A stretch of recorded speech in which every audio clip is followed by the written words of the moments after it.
ED ने बुलाया है, ईडी ने बुलाया, ईडी ने बुलाया, पता नहीं क्या तमाशा लगा रखा सुबह से इन लोगों ने कि गया नहीं गया नहीं गया नहीं। अच्छा, कोई जाना जरूरी था क्या? कोई मतलब खरीद लिया क्या मुझे? अगर ये मुझे बताएं कि भाई मुझे एक पार्टी का नेता होने की हैसियत से जाना है तब तो मैं टोपी वोपी लगा के जाऊं दो दो।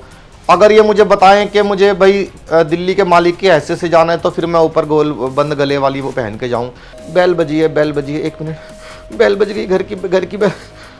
अच्छा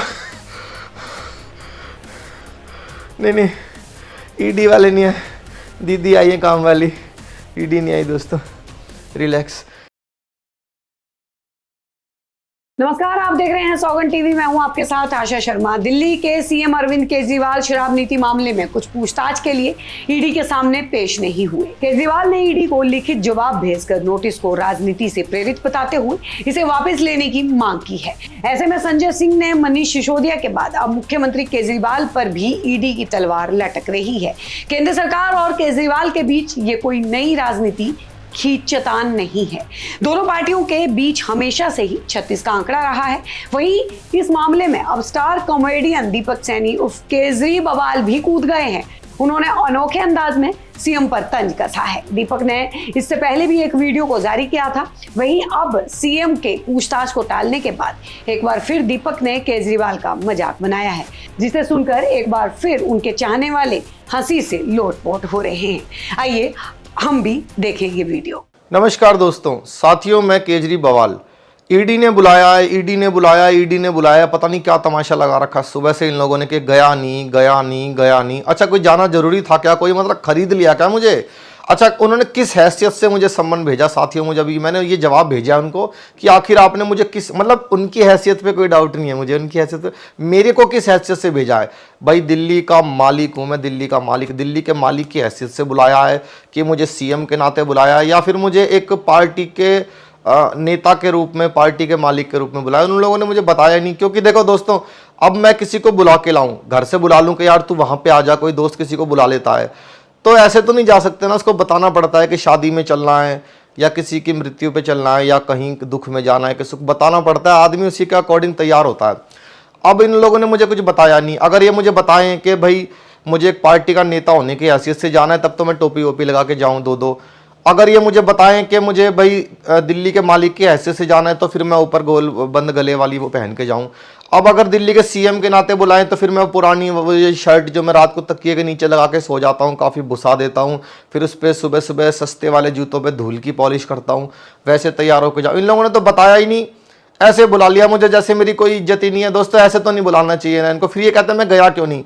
अच्छा, आप दिल पे हाथ रख के बताना लेफ्ट साइड में मैं क्यों नहीं गया। दोस्तों, मैं जाने के लिए मैंने मन बना लिया था एक बार, तो मैं घर से निकल भी गया। इतना प्रदूषण था दोस्तों, इतना प्रदूषण था कि मैं क्या करता वहां जाके, मुझे ही कुछ नहीं दिखाई दे रहा। इतना बड़ा सूरज मुझे नहीं दिखाई दे रहा, इतना बड़ा सूरज, इतना प्रदूषण है दिल्ली के अंदर। यानी कि मैं जो केंद्र सरकार की छोटी छोटी चीजें भी नोट कर लेता हूँ, वो देख लेता हूँ, जो चीजें हुई नहीं है उनके भी देख के इल्जाम लगा देता हूँ। दोस्तों, मुझे इतना बड़ा सूरज नहीं दिखाई दिया, तो ईडी को फिर हमारा कैसे पता लगता जब मुझे नहीं दिखाई दे रहा तो वो लोग कैसे देख पाते? फिर वो उनको बताना चाहिए कि मुझे क्यों बुला रहे हैं वो, या तो मुझे कोई दोषी बना के बुला रहे हैं तो मैं अलग माइंडसेट के साथ जाऊं, या फिर मुझे गवाह बना के बुला रहे हैं, या किसी ने मेरी गवाही दे दी है। मुझे बताए तो सही दोस्तों, ऐसे थोड़ी होता है।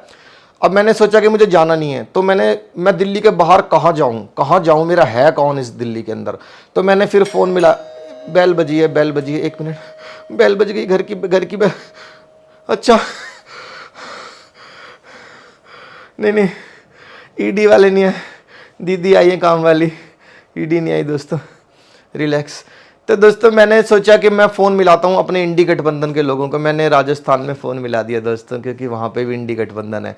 मैंने अशोक गहलोत जी को फ़ोन मिलाया, मुझे लगा कि शायद मैं वहाँ चला जाऊँ, जयपुर थोड़ा बहुत समय व्यतीत कर लूँ। दिल्ली में तो प्रदूषण बहुत है, यहाँ तो रह ही नहीं सकता आदमी, पॉल्यूशन इतना है कि सोल्यूशन नहीं निकल सकता किसी चीज़ का। मैंने गहलोत जी को फ़ोन मिलाया, 18 मिनट तक मुझे समझ में नहीं आया कि वो क्या बोल रहे हैं। मैंने मफलर उतार के भी सुन लिया, समझ में नहीं आया। मैंने कहा सर, मैं ईडी वाले मेरे को बुला रहे हैं, मेरे को पकड़ लेंगे, दिल्ली में प्रदूषण बहुत है, मुझे दिल्ली से बाहर आना है, क्या मैं जयपुर आ जाऊं? तो गहलोत जी कहते हैं, जी कोई हमें राजस्थान के अंदर, हमें जब कही कि प्रियंका जी के आने की बात चली, हमारे दिल्ली के अंदर आके बात चले, सचिन पायलट की जाके दिल्ली में ईडी चली। मैंने कहा सर आप क्या बोल रहे हैं, मुझे कुछ भी समझ में नहीं आ रहा, ऐसे कैसे चलेगा। उन्होंने हमारी राजस्थान में जब हमने चिली बात की गोली तो वही तुम्हारे दिल्ली से आके हमारे साथ ही मैंने फ़ोन काट दिया। उसके बाद मेरे को बहुत दुख हो रहा है। अब मुझे दिल्ली से तो जाना ही पड़ेगा दोस्तों। अब मैं एमपी निकल गया दोस्तों, दिल्ली से एमपी क्यों जाना पड़ा मुझे। अगर आज मुझे ईडी में चला जाता, अच्छा मुझे बताते कि 8-9 घंटे की जांच करेगी ईडी। मुझे आईबी के वही वाले आईबी के सूत्र बताते हैं, मतलब इंपीरियल ब्लू के सूत्र बताते हैं कि ईडी ने 8-10 घंटे मेरी जांच करने की वो साजिश रची हुई थी, सवाल जवाब कर रहे थे। और एक अंदर की बात पता चली है कि वो मुझे खिड़की के पास बिठाने वाले थे, खिड़की के पास जहां से ताजा ताजा प्रदूषण आता है दिल्ली का। साथियों दम घुट जाता मेरा दम, मैं इसलिए निकल गया, मैं एमपी निकल गया दोस्तों, क्योंकि अब दिल्ली में जगह, मुझे एमपी बहुत काम है मुझे। अगर मैं आज मुझे ईडी पकड़ के बिठा लेती तो वहां पे एमपी के सीएम आज रैलियों में पता है क्या बोलते, हमारे मध्य प्रदेश के अंदर अब दिल्ली से कुछ नेता आ रहे हैं, मुफ्तखोरी की नत लगा रहे हैं मेरे प्यारे भाइयों बहनों, आपका मामा आपको चिंता मत करो, आपका मामा आपको सुकून से रखेगा, दिल्ली वालों को चक्कर में मत पड़ो। इस तरह से वो लोग अपने रैलियों में कैंपेन करते। अब क्योंकि मैं दिल्ली का बेटा हूं और एमपी का मैं चाचा बन चुका हूं दोस्तों, आप दिल पे हाथ रख के बताना मुझे क्यों जाना है मुझे एमपी। आखिर रोहिंग्याओं और बांग्लादेशियों के लिए दिल्ली में जगह कम पड़ गई दोस्तों। आज पाकिस्तान वालों ने भी अफगानियों को निकाला है वहां से, वो कहाँ जाएंगे, भारत में नहीं जाएंगे, तो हमास वाले भी इधर आ सकते हैं। आखिर कहां से इतनी जमीन लेके आऊंगा मैं, अपनी छाती पे सबको थोड़ी ना बिठाऊंगा। तो मैं एमपी में कुछ जमीन देखने जा रहा हूं दोस्तों, जीतना वितना तो है नहीं वहां पे, इसीलिए जा रहा हूं कि वहां पे फिर उनके लिए कैंप्स बनाए जाएं। तो मुझे आप सबका सहयोग चाहिए। ये तमाशा बंद कर दो कि केजरीवाल आया नहीं, केजरीवाल आया नहीं, आया नहीं। अरे मैं क्यों आऊंगा, तुम भी तो आ सकते हो। मुझे प्रदूषण में, इतने पोल्यूशन में बुला रहे हो, शर्म नहीं आती इन लोगों को, पता नहीं क्या तमाशा लगा रखा है। कल मैं जैसे ही घर से निकला दोस्तों, एक आदमी आया मेरे पास, उसके साथ में एक बूढ़ी माँ भी थी।